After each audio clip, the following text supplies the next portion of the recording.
lagi ngadakan eh, apa ya, research lah, ya berhubungan dengan itu kan kalian tahu nih baru-baru ini ada yang kasus terutama pemerhati pemain ini ya, robot-robot forex ya. Belakangan kan ada yang scam tuh, yang mereknya S, santen santen ya, udah tahu santen dimakan lagi ya. Jadi nah dari kasus santen ini rupanya ada butterfly effect nih, ya kan. Jadi banyaklah kalian mungkin yang ngikutin muncul-muncul tuh, banyak yang muncul dari mulai agen properti lah, dari trader manual, pengarang buku, trading forex gitu pada komen jadi komentator mendadak semua. Ada apa ini sebenarnya gitu kan? Apakah memang mereka ini cari konten buat YouTube mereka, channel mereka, atau memang mereka mulia, kita nggak tahu ya. Cuma ini di sini gue mau adakan namanya sosial eksperimen ya kan. Kira-kira apa sih efeknya berita-berita ini buat para YouTuber gitu ya. Jadi gue pun sebenarnya nggak punya channel nih. Cuma gue tertarik juga kira-kira kalau gue bahas tentang yang lagi tren ini gimana YouTube gue ya. Nanti kita lihat hasilnya. Tapi sekalian deh, karena gue jujur aja gue juga pemain robot forex gitu, dan gue ngikutin berita-berita yang berada di pasar, dan gue pun kebetulan ya memang karena ada nggak sengaja jalanin juga gitu ya, tadinya buat invest sendiri, cuma karena banyak yang nanya-nanya ya akhirnya mereka pada ikut. Dan sejak ada kasus si Santan ini ada aja gitu loh yang nanya-nanya tentang si Anu YouTube ini bikin YouTube ini katanya begini-begini loh, si Anu bikin gini loh. Jadi ya gue coba ngeliat sih motivasi mereka ini apa sih, kok misalkan kayak ada agen properti kok komentar-komentar robot, bingung juga sih gue, nggak ada jurusannya gitu ya. Jadi ya ujung-ujungnya gue coba lihat, mungkin mereka ya butuh apa ya namanya ya, popularitas kalau gue bilang. Jadi gimana sih supaya jadi ikut memanfaatkan event ini gitu loh, supaya bisa channel YouTube mereka atau channel TikTok mereka jadi rame. Nah jadi gue boleh dibilang mengadakan sosial eksperimen. Siapa tahu YouTube gue juga keangkat. Nanti kalau ada keangkat gue cerita tentang masak-masakan gitu ya, biar kalian bisa ikut subscribe lah. Mudah-mudahan gue dapat platinum tuh, logo-logo yang dipajang gitu.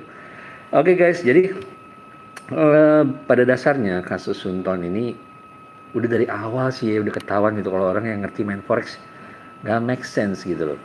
Ya nggak make sense-nya kenapa? Untung bisa 8 sampai 10 hari ya. 8 sampai 10% per hari. Itu udah nggak make sense gitu loh. Nah cuma kalau gue tanya sebagian besar dari mereka tuh sebenarnya ngerti bahwa ini money game. Ya cuma karena mereka ukur 8 sampai 10% berarti gue cuma butuh 10 hari main sebenarnya balik modal gue gitu kan ya. Logikanya begitu gitu. Tapi rupanya ya yang badarnya lebih pintar lagi. Ya jadi mungkin ada beberapa yang udah untung gitu ya karena mendapatkan komisi, tapi nggak sedikit juga banyak yang kejeblos. Nah lalu apa dampaknya terhadap robot-robot yang di luar itu gitu, yang sekarang lagi banyak diserang, misalkan contohnya DNA ya. Itu dampaknya apa sih gitu. Jadi kalau buat gue sendiri, gue sebagai investor guys, gue ada 6 robot ya, beda-beda, jadi gue nggak ada kepentingan sama sekali sih sebenarnya. Artinya gue juga soalnya beban gue tuh adalah harus menjaga orang-orang yang ikut di bawah gue juga kan gitu loh. Nah ketika ada berseliweran info-info ini, tentunya gue harus perhatikan mana info yang benar, mana info yang nggak benar.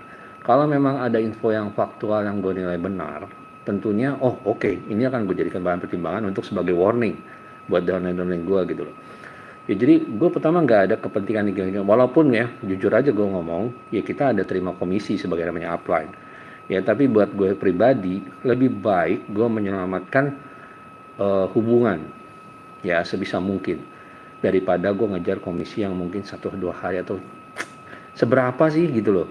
Gue sendiri nggak jalanin begitu gimana banget yang kayak orang yang legendary atau apa gitu ya, mungkin mereka agak berat gitu ya kalau terkena situasi ini, tapi gue ya network gue kecil ya. Artinya kalau satu robot ini mati ya masih ada robot lain juga gitu, karena gue bukan seorang yang founder atau leader sih ya. Jadi bagi gue lebih penting menyelamatkan downline gue gitu. Jadi kalau ada memang dari isu-isu yang beredar ini adalah fakta, ya gue lebih baik kalau ini fakta mendingan gue info ya kedaulatan. Jadi nggak ada kepentingannya, gue mau kasih tahu itu.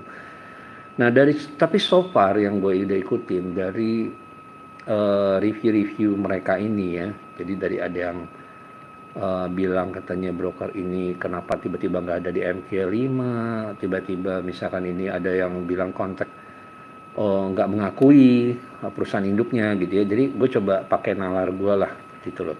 Ya boleh setuju boleh nggak, basically ini kan pendapat gue gitu ya. Kalau lo nggak setuju ya it's okay, mungkin lo bisa tulis di komen nanti. Mulai dari isu inilah yang gue dengar pertama kali adalah banyak screenshot WA yang merupakan chattingan antara si penanya dengan yang katanya representasi dari Alpha Group. Nanya, apakah Alpha Success Corp ini bagian dari Alpha Group? Ya, jadi ada yang bilang si CS-nya itu atau si yang perwakilannya itu bilang kita nggak tahu.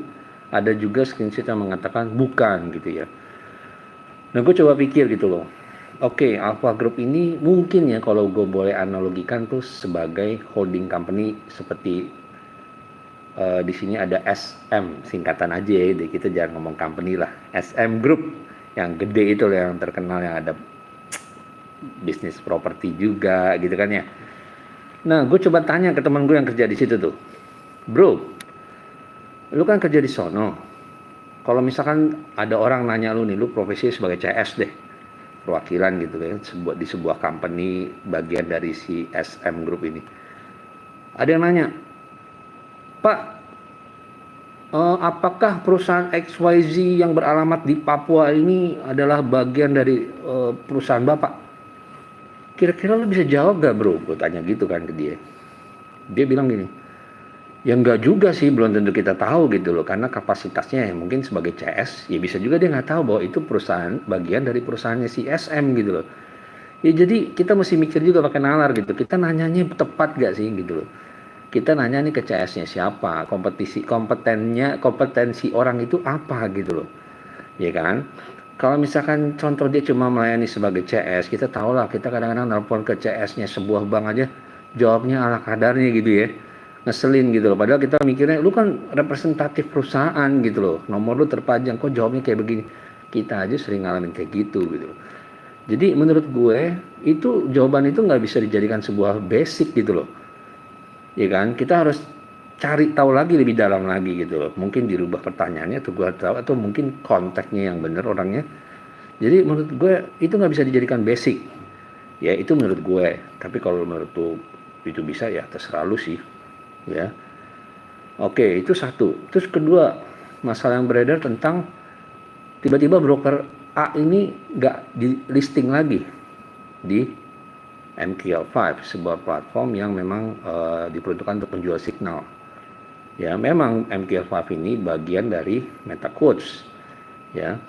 Tapi sekarang gini, gue juga udah teliti ini lumayan lama. Kalau nggak salah di bulan Juni. Ya, gue sendiri udah sempat pasang akun gue di sana untuk broker yang lagi dipermasalahkan itu. Dan so far sampai hari ini, ya tanggal 23 Oktober, jalan-jalan aja sih signalnya, walaupun karena gue private ya, gue pakai buat pribadi. Gue nggak jualan sinyal itu. Nah, menurut gue pernah nanya, karena gue pernah riset juga untuk robot dari company yang udah pernah gue ikut, yang lebih lama lagi sebelumnya, yang bapak kakek moyangnya sendiri, lo tau lah yang gue maksud, kakek moyangnya robot siapa ya. Gue pernah ngecek juga kenapa dia punya server kagak di listing gitu loh. Dari forum-forum saat itu, gue dapet jawabannya itu dua. Satu, bisa aja dia delisting oleh si brokernya sendiri. Dia nggak mau sinyalnya dijual di sana. Ya bisa jadi dia matiin gitu di sana.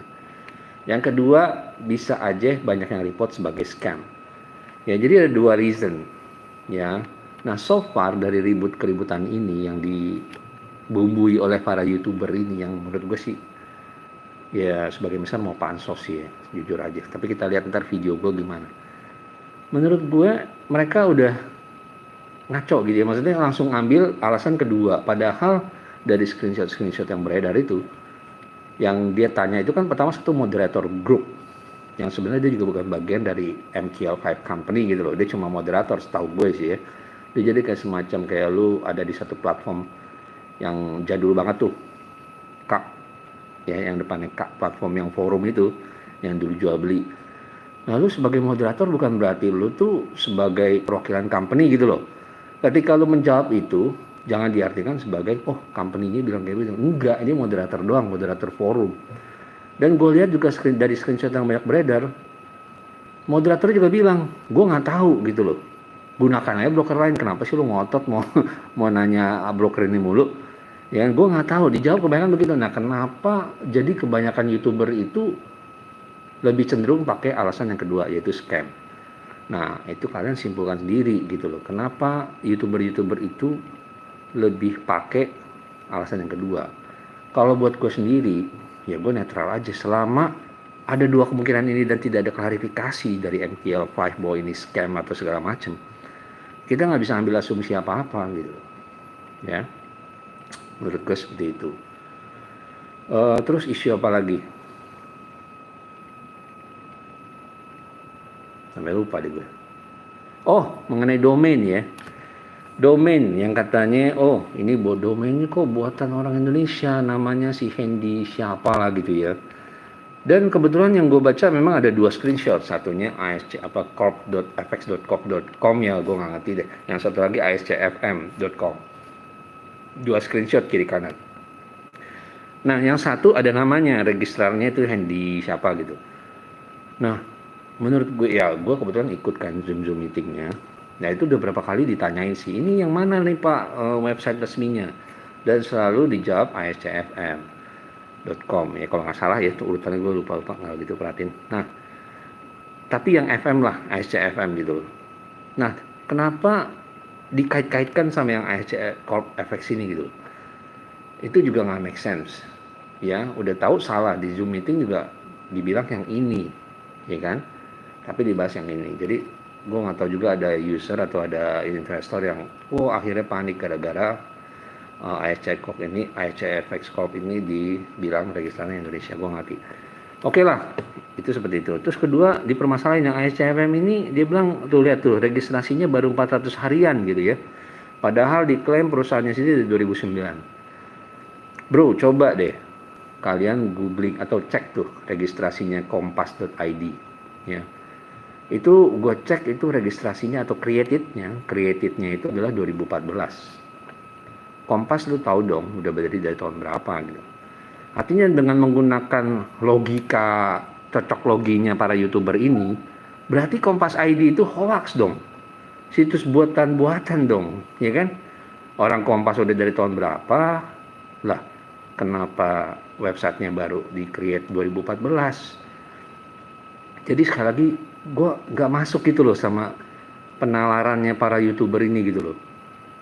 Ya, jadi it's okay kalau lu merepresentasikan fakta yang masuk ke logika gue pasti ambil dan gue akan inform ke para downline gue. Hey, be careful guys, ini scam, money game, jelas. Tapi ketika data yang direpresentasikannya itu nggak make sense, nggak masuk ke ilmuwan gue, which is background gue IT, ya ngerti lah yang kayak gitu-gitu. Jadi gue nggak bisa terima gitu loh. Jadi ya nggak make sense aja gitu loh. Ya, so anyway, isu-isunya kurang lebih kayak gitu sih yang diributin gitu loh. Ya bagi gue sendiri, ya karena nggak ada yang fakta yang bisa dipegang, ya patokan gue cuma satu, kita lihat aja dari proses semuanya, withdrawal, pembayaran komisi, semua lancar, ya that's good enough for me gitu loh. Ya masalahnya untuk isu-isu tadi perlu diklarifikasi itu benar-benar dari bagian dapur, which is kita nggak punya akses sebagai investor. Ya harapan kita sih bisa segera diklarifikasi. Ya gue juga menunggu saat itu. Tapi so far komentator ini nggak bisa memberikan suatu fakta yang absolut, yang membuat gue tuh, oh iya bener lu bener gitu. Nggak bisa, nggak ada. Ya semuanya bisa terbantahkan. Jadi balik lagi, sebenarnya semua tuh ke kalian sebagai investor ya. Gue selalu pesan invest dengan uang tidur, uang dingin kalian. Ya, kemudian diversifikasi. Artinya beda-bedakan keranjang. Kalau kalian punya budget 100% untuk diinvestasikan, bagi-bagi 20% di sini, 20%. Makanya gue punya 6 robot. Ya. Jadi kita bagi-bagi resikonya. Gitu. Ya, jadi balik lagi ke money management masing-masing. Kita udah dewasa. ya kita putusin sendiri. Itu aja sih dari gue. So, at the end kita lihat YouTube gue berapa yang view, nanti kita lihat. Semoga dengan ini gue bisa jadi YouTuber. Apa ya, bidang apa ya? Makanan kali ya, gue suka makan. Oke guys, see you later. Gimana matinya? Maklum bukan YouTuber. Bye.